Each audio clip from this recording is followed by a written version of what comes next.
ये भक्तों, आज सुनते हैं पांचवा, छठा, सातवां, आठवां अध्याय श्री दुर्गा सप्तशती का।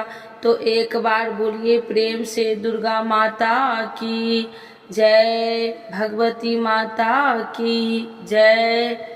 अगर यह कथा आपको अच्छा लगे तो आप लोग कमेंट में जय माता जी जरूर लिखें। देवताओं द्वारा देवी की स्तुति चंड मुंड के मुख से अंबिका के रूप की प्रशंसा सुनकर शुंभ का उनके पास दूत भेजना और दूत का निराश लौटना जानेंगे। इस कथा के बारे में महर्षि मेघा ने कहा, पूर्व काल में शुंभ निशुंभ नामक असुरों ने अपने बल के मद से इंद्र का त्रिलोकी का राज्य और यज्ञों की भाग छीन लिए और वह दोनों इसी प्रकार सूर्य, चंद्रमा, धर्मराज और वरुण के अधिकार भी छीनकर स्वयं ही उनका उपयोग करने लगे।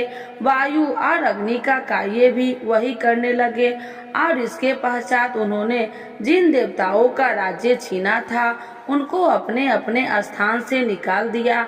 इस तरह से अधिकार छीने हुए दैत्यों द्वारा निकाले हुए देवता अपराजिता देवी की स्मरण करने लगे कि देवी ने हमको वर दिया था कि मैं तुम्हारी संपूर्ण विपत्तियों को नष्ट करके रक्षा करूंगी। ऐसा विचार कर सब देवता हिमालय पर गए और भगवती विष्णु माया की स्तुति करने लगे। देवताओं ने कहा, देवी को नमस्कार है, शिव को नमस्कार है, प्रकृति और भद्रा को नमस्कार है। हम लोग रौद्र नृत्य और गौरी को नमस्कार करते हैं। ज्योतिषमयी चंद्र रूपनी व सुख रूपा देवी को निरंतर नमस्कार है। शरणागतों को कल्याण करने वाली बुद्धि और सिद्ध रूपा देवी को हम बार बार नमस्कार करते हैं। नैत्य राजाओं की लक्ष्मी तथा स्वर्णी को नमस्कार है। दुर्गा को दुर्ग स्थलों को पार करने वाली दुर्गपारा को सारा सर्वकारिणी ख्याति कृष्ण और ध्रुव देवी को सदैव नमस्कार है। अत्यंत शोभ्या तथा अत्यंत रौद्र रूपा को हम नमस्कार करते हैं, उन्हें हमारा बारंबार प्रणाम है। जगत की आधारभूत कीर्ति देवी को बार बार नमस्कार करते हैं। जिस देवी को प्रणामी मात्र विष्णु माया कहते हैं उसको नमस्कार है, उसको नमस्कार है, उसको नमस्कार है। जो देवी संपूर्ण प्राणियों में चेतना कहलाती है उसको नमस्कार है, उसको नमस्कार है, उसको नमस्कार है। जो देवी संपूर्ण प्राणियों में बुद्धि रूप में स्थिर है उसको नमस्कार है, उसको नमस्कार है, उसको नमस्कार है। जो देवी सब प्राणियों में निद्रा रूप से विराजमान है उसको नमस्कार है, उसको नमस्कार है, उसको नमस्कार है। जो देवी संपूर्ण प्राणियों में सुधा रूप से विराजमान है उसको नमस्कार है, उसको नमस्कार है, उसको नमस्कार है। जो देवी संपूर्ण प्राणियों में छाया रूप से स्थिर है उसको नमस्कार है, उसको नमस्कार है, उसको नमस्कार है। जो देवी सब प्राणियों में शक्ति रूप से स्थिर है उसको नमस्कार है, उसको नमस्कार है, उसको नमस्कार है। जो देवी संपूर्ण प्राणियों में तिष्ठा रूप में स्थिर है उसको नमस्कार है, उसको नमस्कार है, उसको नमस्कार है। जो देवी सब प्राणियों में शांति रूप से स्थिर है उसको नमस्कार है, उसको नमस्कार है, उसको नमस्कार है। जो देवी सब प्राणियों में जाति रूप में स्थिर है उसको नमस्कार है, उसको नमस्कार है, उसको नमस्कार है। जो देवी सब प्राणियों में लज्जा रूप से स्थिर है उसको नमस्कार है, उसको नमस्कार है, उसको नमस्कार है। जो देवी संपूर्ण प्राणियों में श्रद्धा रूप से स्थिर है उसको नमस्कार है, उसको नमस्कार है, उसको नमस्कार है। जो देवी संपूर्ण प्राणियों में कांति रूप से स्थिर है जो देवी सब प्राणियों में लक्ष्मी रूप से स्थिर है, उसको नमस्कार है, उसको नमस्कार है, उसको नमस्कार है। जो देवी संपूर्ण प्राणियों में वृत्ति रूप से स्थिर है, उसको नमस्कार है, उसको नमस्कार है, उसको नमस्कार है। जो देवी सब प्राणियों में स्मृति रूप से स्थिर है, विराजमान है, उसको नमस्कार है, उसको नमस्कार है, उसको नमस्कार है। जो देवी सब प्राणियों में दया रूप से स्थिर है, वह उसको नमस्कार है, उसको नमस्कार है। जो देवी सब प्राणियों में तुष्टि रूप से स्थिर है, उसको नमस्कार है, उसको नमस्कार है, उसको नमस्कार है। जो देवी संपूर्ण प्राणियों में माते रूप से स्थिर है, उसको नमस्कार है, उसको नमस्कार है, उसको नमस्कार है। जो देवी संपूर्ण प्राणियों में भ्रांति रूप से स्थिर है, उसको नमस्कार है, उसको नमस्कार है, उसको नमस्कार है। जो देवी संपूर्ण प्राणियों में नित्य व्याप्त रहती है, उसको नमस्कार है, उसको नमस्कार है, उसको नमस्कार है। जो देवी चैतन्य रूप से इस संपूर्ण संसार को व्याप्त करके स्थिर है, उसको नमस्कार है, उसको नमस्कार है, उसको नमस्कार है। पूर्व काल में देवताओं ने अपने अभिष्ट फल पाने के लिए जिसकी स्तुति की है और देवराज इंद्र ने बहुत दिनों तक जिसका सेवन किया है, वह कल्याण की साधना भूता ईश्वरी हमारा कल्याण और मंगल करे तथा सारी विपत्तियों को नष्ट कर डाले।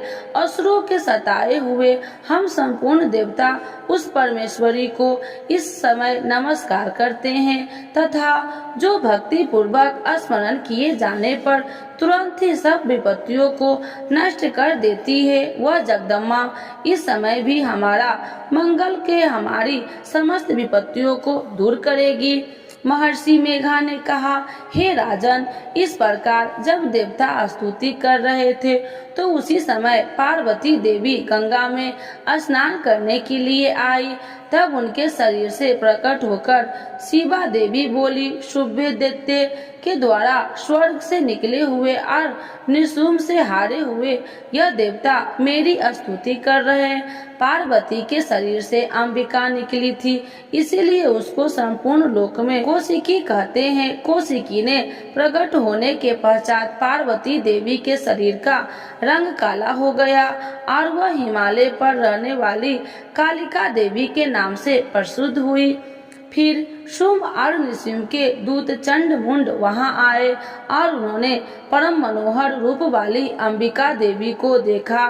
फिर वह शुंभ के पास जाकर बोला, महाराज, एक अत्यंत सुंदर स्त्री हिमालयों को प्रकाशित कर रही है। वैसा रंग रूप आज तक हमने किसी स्त्री में नहीं देखा। हे असुर श्रेष्ठ, आप यह पता लगाए कि वह कौन है और उसको ग्रहण कर ले। वह स्त्रियों में रत्न है, वह अपनी क्रांति दसों दिशाओं को प्रकाशित करती हुई वहाँ स्थिर है, इसीलिए आपका उसको देखना उचित है। हे प्रभु, तीनों लोकों के हाथी, घोड़े और मणि इत्यादि जितने रत्न है, वह सब इस समय आपके घर में शोभा याम है। हाथियों में रत्न रूप में ऐरावत हाथी और उच्चे श्रवण नामक घोड़ा तो आपके इंद्र से ले आए हैं। हंसों द्वारा जुता हुआ विमान जो कि ब्रह्मा जी के पास था, अब भी आपके पास है। और यह महापाद नामक खजाना आपके कुबेर से छीन लाए हैं। समुद्र ने आपको सदा खिले हुए फूल की कुंजी कली नामक माला दी है। वरुण का कंचन की वर्षा करने वाला छत्र आपके पास है। रथों में श्रेष्ठ प्रजापति का रथ भी आपके पास ही है। हे दैत्य, मृत्यु के उत्क्रांतिका नामक शक्ति भी आपने छीन ली है और वरुण का पाशा भी आपके भ्राता निशुंभ के अधिकार में है। और जो अग्नि में न जल सके ऐसे 2 वस्त्र भी अग्नि देव ने आपको दिए हैं। हे दैत्यराज, इस प्रकार सारी रत्न रूपी वस्तुएं आप संग्रह कर चुके हैं, तो फिर आप यह कल्याणकारी स्त्रियों में रत्न रूप अनुपम स्त्री आप क्यों नहीं ग्रहण करते? महर्षि मेघा बोले। चंड मुंड का यह वचन सुनकर शुंभ ने विचार किया कि सुग्रीव को अपना दूत बनाकर देवी के पास भेजा जाए। प्रथम उसको सब कुछ समझ दिया और कहा कि वहां जाकर तुम उसको अच्छी तरह से समझाना और बयान करना, जिससे वह प्रसन्न होकर तुरंत मेरे पास आ चली आए। भली प्रकार समझकर कहना। दूत सुग्रीव पर्वत से उस रणमयी भाग में पहुंचा जहां देवी रहती थी। दूत ने कहा, हे देवी, दैत्य के राजा शुंभ जो इस समय तीनों लोकों का स्वामी है, मैं उसका दूत हूँ और यहाँ तुम्हारे पास आया हूँ। संपूर्ण देवता उसकी आज्ञा एक स्वर में मानते हैं। अब तो कुछ उसने कहला भेजा है, वह सुनो। उसने कहा कि इस समय संपूर्ण त्रिलोकी मेरे बस में है और संपूर्ण यज्ञों में भाग को पृथक पृथक मैं ही लेता हूँ और तीनों लोकों में जितने श्रेष्ठ रत्न है वह सब मेरे पास है। देवराज इंद्र का वाहन ऐरावत मेरे पास है, जो मैंने छीन लिया है। उच्च श्रावा नामक घोड़ा जो क्षीर सागर मंथन करने से प्रकट हुआ था, उसे देवताओं ने मुझे समर्पित किया है। हे सुंदरी, इसके अतिरिक्त और भी जो रत्न भूषण पदार्थ देवताओं के पास थे, वह सब मेरे पास है। हे देवी, मैं तुम्हें संसार की स्त्रियों में रत्न मानता हूँ, क्योंकि रत्नों का उपभोग करने वाली मैं ही हूँ। हे चंचल कटाओं वाली सुंदरी, अब यह मैं तुझ पर छोड़ता हूँ कि तू मेरे या मेरे भाई महापराक्रमी निशुम्भ की सेवा में आ जाए। यदि तू मुझे वरेगी तो तुझे अतुल महान ऐश्वर्य की प्राप्ति होगी। अतः तुम अपनी बुद्धि से यह विचार कर मेरे पास चली आओ। महर्षि मेघा ने कहा।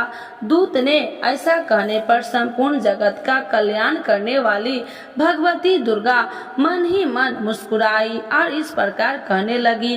देवी ने कहा, हे दूत, तू जो कुछ कर रहा है वह सत्य है और इसमें किंचित मात्र भी झूठ नहीं है। शुंभ इस समय तीनों लोकों का स्वामी, शुंभ भी उसी तरह पराक्रमी है, किंतु इसके संबंध में मैं जो प्रतिज्ञा कर चुकी हूँ उसे मैं कैसे झुठला सकती हूँ। अतः तू मैंने जो प्रतिज्ञा की है उसे सुनो। जो मुझे युद्ध में जीत लेगा और मेरे अभिमान को खंडित करेगा तथा बल मेरे समान होगा, वही मेरा स्वामी होगा। इसीलिए शुंभ अथवा निशुम्भ यहाँ आवे और युद्ध में जीतकर मुझसे विवाह कर ले। इससे भला देर की क्या आवश्यकता है? दूत ने कहा, हे देवी, तुम अभिमान में भरी हुई हो, मेरे सामने तुम ऐसी बात न करो। इस त्रिलोकी ने मुझे तो ऐसा कोई दिखाई नहीं देता है जो कि शुंभ और निशुम्भ के समान ठहर सके। हे देवी, जब अन्य देवताओं में से कोई शुंभ व निशुम्भ के समान युद्ध में न ठहर सका, तो तुम जैसी स्त्री उनके सामने रणभूमि में ठहर सकोगी। जिन शुंभ आदि असुरों के समान इंद्र आदि देवता नहीं ठहर सके, तो फिर तुम अकेली स्त्री उनके सामने कैसे ठहर सकोगी? अतः तुम मेरे कहना मानकर उनके पास चली जाओ, नहीं तो जब वह तुम्हें केस पकड़कर घसीटते हुए ले जाएंगे तो तुम्हारा गौरव नष्ट हो जाएगा। इसीलिए मेरी बात मान लो। देवी ने कहा, जो कुछ तुमने कहा ठीक है। शुंभ और निशुम्भ बड़े बलवान है, लेकिन मैं क्या कर सकती हूँ, क्योंकि मैंने बिना विचारे प्रतिज्ञा कर चुकी हूँ। इसीलिए तुम जाओ और मैंने जो कुछ भी कहा है वह सब आदर पूर्वक असुरेंद्र से कह दो। इसके पश्चात जो वह उचित समझे वह करे। तो एक बार बोलिए प्रेम से दुर्गा माता की जय, भगवती माता की जय। छठा अध्याय। तो एक बार बोलिए प्रेम से दुर्गा माता की जय, भगवती माता की जय। ध्रुव लोचन का वध। महर्षि मेघा ने कहा, देवी की बात सुनकर दूत क्रोध में भरा हुआ वहां से असुरेंद्र के पास पहुंचा। सारा वृत्तांत उसे कह सुनाया। दूत की बात सुन असुरेंद्र के क्रोध का पारावर न रहा और उसने अपने सेनापति ध्रुवलोचन से कहा, ध्रुवलोचन, तुम अपनी सेना सहित शीघ्र वहां जाओ और उस दुष्टा के केसों को पकड़कर उसे घसीटते हुए यहाँ ले आओ। यदि उसकी रक्षा के लिए कोई दूसरा खड़ा हो, चाहे वह देवता, यक्ष अथवा गंधर्व ही क्यों न हो, उसको तुम अवश्य मार डालना। महर्षि मेघा ने कहा। शुंभ के इस प्रकार यज्ञ देने पर ध्रुवलोचन 7,000 राक्षसों की सेना को साथ लेकर वहां पहुंचा और देवी को देख लड़कार कर कहने लगा कि अरे तू अभी शुंभ और निशुंभ के पास चल। यदि तू प्रशंसा पूर्वक मेरे साथ न चलेगी तो मैं तेरे केसों को पकड़कर घसीटता हुआ तुझे ले चलूंगा। देवी बोली, असुरेंद्र का भेजा हुआ तेरे जैसा बलवान यदि बलपूर्वक मुझे ले जावेगा तो ऐसी दशा में मैं तुम्हारा कर ही क्या सकती हूँ। महर्षि मेघा ने कहा। ऐसा करने पर ध्रुवलोचन उसकी ओर लपका, किंतु देवी ने उसे अपने हुंकार से ही भस्म कर डाला। यह देखकर असुर सेना क्रोध होकर देवी की ओर बढ़ी, परंतु अंबिका ने उस पर तीखे वानों शक्ति तथा फरसों की वर्षा आरंभ कर दी। इतने में देवी का वाहन भी अपनी ग्रीवा के वालों को झटकाता हुआ और बड़ा भारी शब्द करता हुआ असुरों सेना के क्रुद्ध पड़ा। उसने कई असुर अपने पंजों से, कई अपने जबरों से और कई को धरती पर पटक पटक कर अपनी दांतों से घायल करके मार डाला। उसने कई असुर के अपने नख से पेट फाड़ डाले और कई असुर को तो केवल थप्पड़ मारकर सिर धड़ से अलग कर दिया। कई असुरों की भुजाएं और सिर तोड़ डाले और गर्दन के बालों को हिलाते हुए उसने कई असुरों को पकड़कर उनके पेट फाड़कर उनका रक्त पी डाला। इस प्रकार देवी के उस महाबलवान सिंह ने क्षण भर में असुर सेना को समाप्त कर दिया। शुंभ ने जब यह सुना कि देवी ने ध्रुवलोचन असुरों को मार डाला है और उसके सिंह ने सारी सेना का संहार कर डाला, तब उसने बड़ा क्रोध आया। उसके मारे क्रोध के ओठ फड़फड़ाने लगे और उसके चंड तथा मुंड नामक महाअसुरों को आज्ञा दे कि हे चंड, हे मुंड, तुम अपने साथ एक बड़ी सेना लेकर वहां जाओ और उस देवी के बाल पकड़कर उसे बांधकर तुरंत यहाँ ले आओ।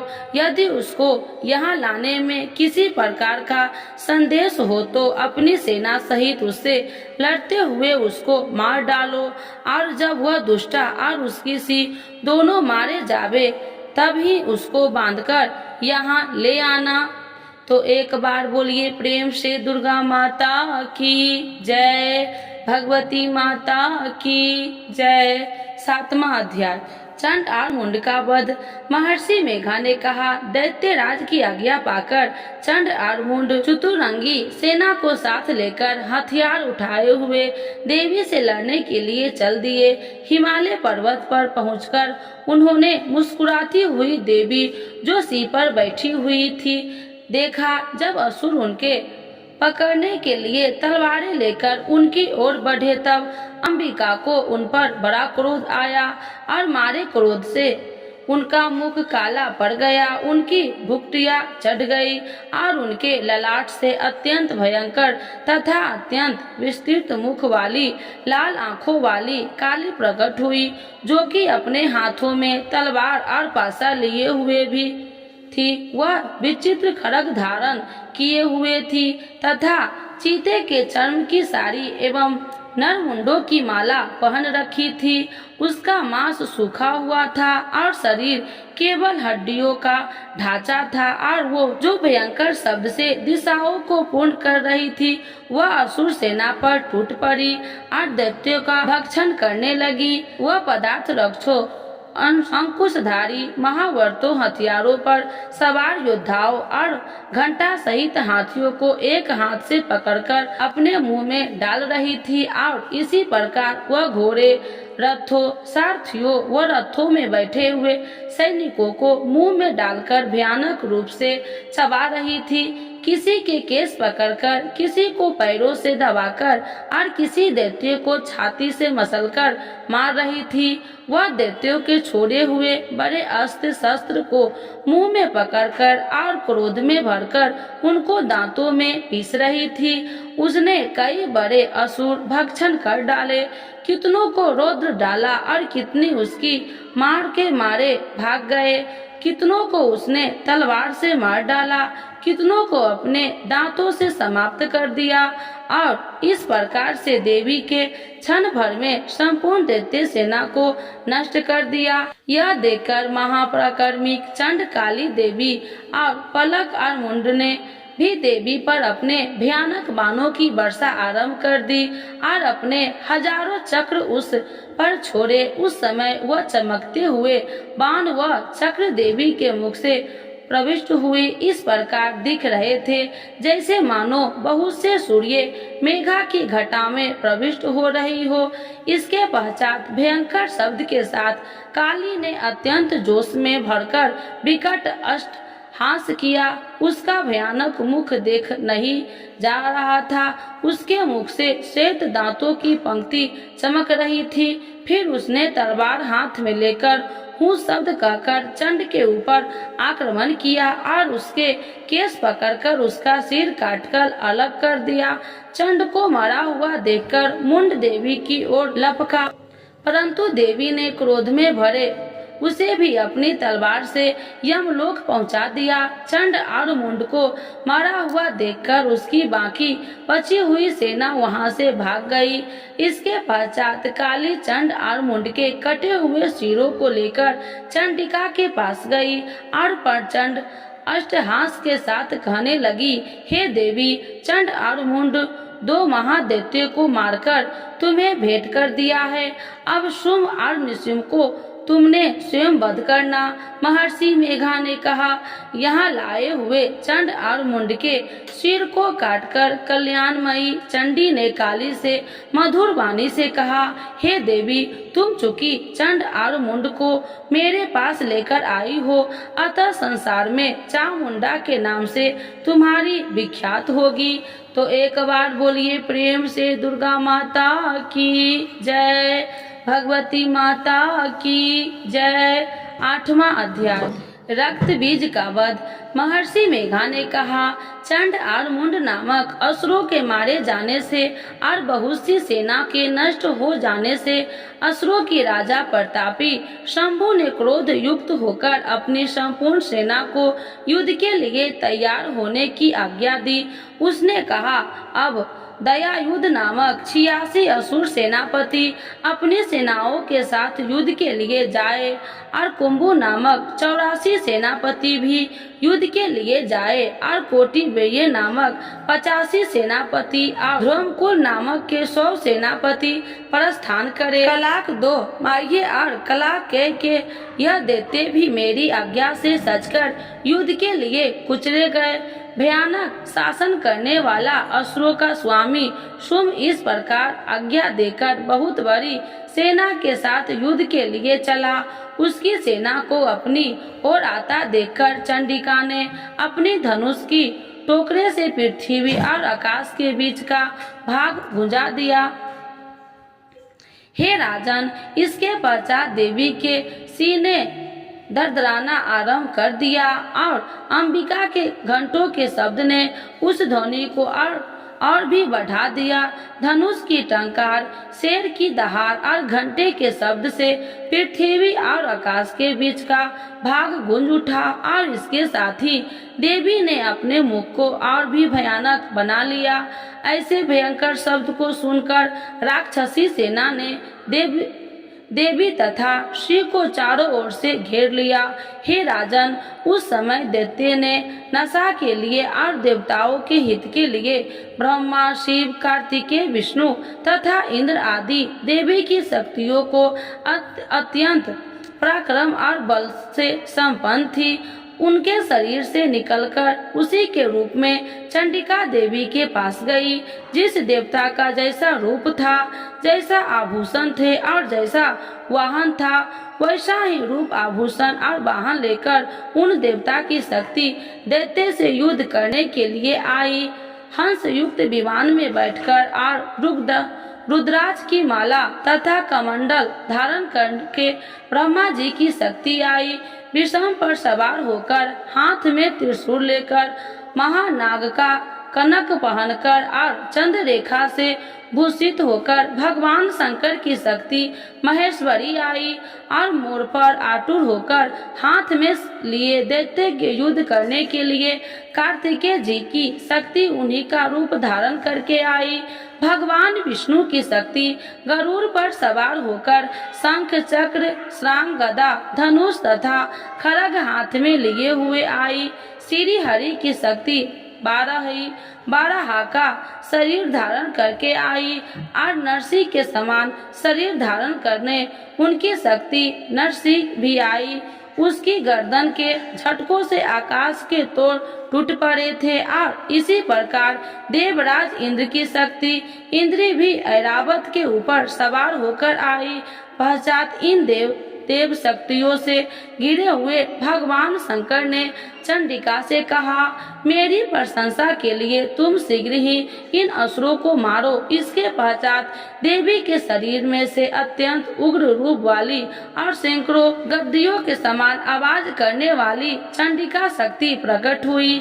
उस अपराजिता देवी के धूमिल जटा वाले भगवान श्री शंकर जी से कहा, हे प्रभु, आप मेरी ओर से दूत बनकर शुंभ और निशुंभ के पास जाइए। उन अत्यंत गर्वीले दैत्य के कहिए तथा उनके अतिरिक्त और भी जो दैत्य वहाँ युद्ध के लिए उपस्थित है, उनसे भी कहिए, जो तुम्हें अपने जीवित रहने के लिए इच्छा हो, त्रिलोकी का राज्य इंद्र के दे दो। देवताओं को उनका यज्ञ भाग मिलना आरंभ हो जाए और तुम पाताल को लौट जाओ। किंतु यदि बल के गर्भ से तुम्हारी लड़ने की इच्छा, तो फिर आ जाओ। तुम्हारे पास से मेरी पुण्या तीर्थ गोगी। चूंकि उस देवी ने भगवान शंकर को दूत के कार्य से युक्त किया था, इसीलिए वह संसार में शिव दूती के लिए नाम से विख्यात हुई। भगवान शंकर से देवी का संदेश पाकर उन दैत्यों ने क्रोध का कोई आर पार न रहा। वह जिस स्थान पर देवी विराजमान थी वहां पहुँचे और जाने के साथ ही उस पर बाणों से शक्तियों की वर्षा करने लगे। देवी ने उनके फेंके हुए बाणों, शक्तियों, त्रिशूल और फरसों को अपने बाणों से काट डाला और काली देवी के साथ आगे खड़ी हो गई। शत्रुओं को त्रिशूल से विदनीय करने लगी और खटवांग से कुचलने लगी। ब्राह्मणी जिस तरफ दौड़ती थी उसी तरफ अपने कमंडल का जल छिड़क कर देते के वाये वह बल को नष्ट कर देती थी। और इसी प्रकार महेश्वरी त्रिशूल से वैष्णवी चक्र और अत्यंत कोप वाली नारी शक्ति द्वारा असुरों को मार रही थी और इंद्र की बाजू में प्रहार के सैकड़ों दैत्य रक्त की नदियां बहाते हुए पृथ्वी पर सो गए। 12 ही के कितने ही राक्षसों को अपनी युथन द्वारा मृत्यु के घाट उतार दिए। के अग्रभाग से कितने की राक्षसों की छाती को चीर डाला और चक्र की चोट से कितनों को ही दिव्य कर्ण के धरती पर डाल दिया। बड़े राक्षसों को नरसिंह के अपने नोखों से विदीर्ण करके भक्षण कर रही थी और सिंहनाद से चारों दिशाओं में गुजाती हुई रणभूमि में विचरण कर रही थी। शिव दूती ने प्रचंड अष्टहास से इतने के दैत्य भयभीत होकर पृथ्वी पर गिर पड़े और उनके गिरते ही वह उनको भक्षण कर दिया। इस तरह क्रोध में भरे मृत्यंगे द्वारा नाना प्रकार के उपाय से बड़े बड़े असुरों को मरते हुए देखकर राक्षसी सेना भाग खड़ी हुई और उनको इस प्रकार भागता देखकर रक्तबीज नामक महापराक्रमिक राक्षस क्रोध में भरकर युद्ध के लिए आगे बढ़ा। उसके शरीर से रक्त की बूंदें पृथ्वी पर जैसे ही गिरती थी तुरंत वैसे ही शरीर वाला तथा वैसा ही बलवान दैत्य पृथ्वी से उत्पन्न हो जाता था। रक्त बीज गदा हाथ में लेकर इंद्रिय के साथ युद्ध करने लगे। जब इंद्रिय शक्ति ने अपना वज्र से उसको मारा तो घायल होने के कारण उसके शरीर से बहुत सा रक्त बहने लगा और उसकी प्रत्येक बूंद से उसके समान ही बलवान तथा महापराक्रमिक अनेकों दैत्य भयंकर रूप से प्रकट हो गए। वह सबके सब दैत्य बीज के समान ही बलवान तेज वाले थे। वह भी भयंकर अस्त्र शस्त्र लेकर देवियों के साथ लड़ने लगे। जब इंद्री ने वज्र प्रहार से उसके मस्तक पर चोट लगी और रक्त बहने लगा तो उसमें से 1000 की पुरुषों उत्पन्न हो गए। वैष्णवी ने चक्र से और इंद्री ने गदा से रक्त बीज को चोट पहुंचाई और वैष्णवी ने चक्र से घायल होने पर उसके शरीर से जो रक्त बहा उससे 1000 महाअसुर उत्पन्न हुए, जिनके द्वारा यह जगत व्याप्त हो गया। कुमारी ने शक्ति से, बारही ने नखल से और महेश्वरी ने त्रिशूल से उसको घायल किया। इस प्रकार क्रोध में भरकर उस महादैत्य ने जब मृत शक्तियों पर पृथक पृथक गदा से प्रहार किया और माताओं ने शक्ति तथा शूल इत्यादि से उसको बार बार घायल किया, उससे सैकड़ों महादैत्य उत्पन्न हुए और इस प्रकार उस रक्त बीज के रुधिर से उत्पन्न हुए असुरों को संपूर्ण जगत व्याप्त हो गया, जिससे देवताओं को भय हुआ। देवताओं को भयभीत देखकर चंडिका ने काली से कहा, हे चामुंडे, आपने मुख को बड़ा करो और मेरे शस्त्र घात से उत्पन्न हुए रक्त बिंदुओं तथा रक्त बिंदुओं से उत्पन्न हुए महाअसुरों को तुम अपने इस मुख में भक्षण करती जाओ। इस प्रकार रक्त बिंदुओं से उत्पन्न हुई महादैत्य को भक्षण करती हुई तुम रण भूमि में विचरो। इस प्रकार रक्त छीन होने से यह दैत्य नष्ट हो जाएंगे। तुम्हारे भक्षण करने के कारण अन्य दैत्य नहीं होंगे। काली के इस प्रकार कहकर चंडिका देवी ने रक्त बीज पर अपने त्रिशूल से प्रहार किया और काली देवी ने अपने मुख से उसका रक्त ले लिया। तब उसने गदा से चंडिका पर प्रहार किया। प्रहार से चंडिका को तनिक भी कष्ट न हुआ, किंतु रक्त बीज के शरीर से बहुत सा रक्त बहने लगा। लेकिन उसके गिरने के साथ ही काली ने उसको अपने मुख में ले लिया। काली के मुख में उस रक्त से जो असुर उत्पन्न हुए उनको उसने भक्षण कर लिया और रक्त को पी गई। तदंतर देवी ने रक्त बीज को, जिसका ही खून काली ने पिया था, चंडिका ने उस दैत्य को ब्रजबाण, खड्ग तथा ऋषि इत्यादि से मार डाला। हे राजन, अनेक प्रकार के शास्त्रों से मारा हुआ और खून से वंचित हुआ महादैत्य रक्त बीज पृथ्वी पर गिर पड़ा। हे राजन, उसके गिरने से देवता अत्यंत प्रसन्न हुए और माताएं उन असुरों का रक्त पी के पश्चात उद्धव होकर नृत्य करने लगी। तो एक बार बोलिए प्रेम से दुर्गा माता की जय, भगवती माता की जय।